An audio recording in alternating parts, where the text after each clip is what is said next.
যখন মুখে কোনো খাবারের রুচি থাকে না তখন কিন্তু চাইলে এরকম একটি রেসিপি বানিয়ে আপনারা অনায়াসে এক প্লেট ভাত তৃপ্তি করে খেতে পারেন। আজকে আপনাদের সাথে সেরকম একটি রেসিপি শেয়ার করব। প্রথমে আমি নিয়ে নিলাম প্রায় 20 থেকে 25টার মতো শুকনা মরিচ, 2টা গোটা রসুন আর 4টা পেঁয়াজ। সবগুলোকে একসাথে আমি ব্লেন্ডারে ব্লেন্ড করে নেব।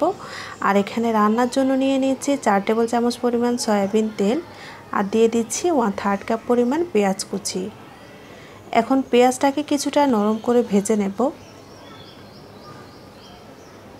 অ্যাড করে দিচ্ছি স্বাদ মতো লবণ, হাফ টিস্পুন দিয়ে দিচ্ছি হলুদ গুঁড়া, হাফ চা চামচ দিয়ে দিচ্ছি জিরার গুঁড়া আর দিয়ে দিব 2 টেবিল চামচ পরিমাণ রসুন বাটা।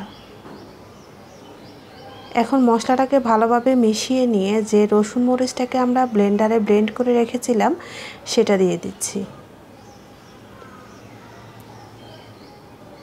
প্রথমে কিছুটা দিয়ে মিশিয়ে নিচ্ছি, তারপরে বাকি মরিচগুলোও দিয়ে দিব আর সাথে দিয়ে দিচ্ছি বড় সাইজের একটি টমেটো কুচি।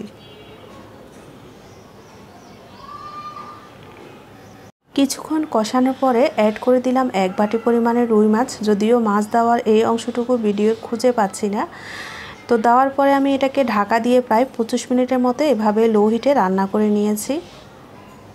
আর এই রান্নাতে কিন্তু কোনো রকম পানি ব্যবহার হবে না, এভাবে কিন্তু একেবারে চুলার আগুনটা আস্তে দিয়ে এভাবে রান্না করতে হবে।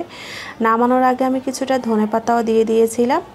আর এই মাছ রান্নাটা কিন্তু একটু পোড়া পোড়া হলেই খেতে বেশি ভালো লাগে, এটা গ্রানটাও বেশ ভালো হয়। তবে আপনারা যদি একটু ঝোল রাখতে চান সেটাও রাখতে পারেন, সেটাও কিন্তু খারাপ লাগে না। রেসিপিটা ভালো লাগলে অবশ্যই চ্যানেলটি সাবস্ক্রাইব করে রাখবেন। ভালো থাকবেন সবাই, আল্লাহ হাফেজ।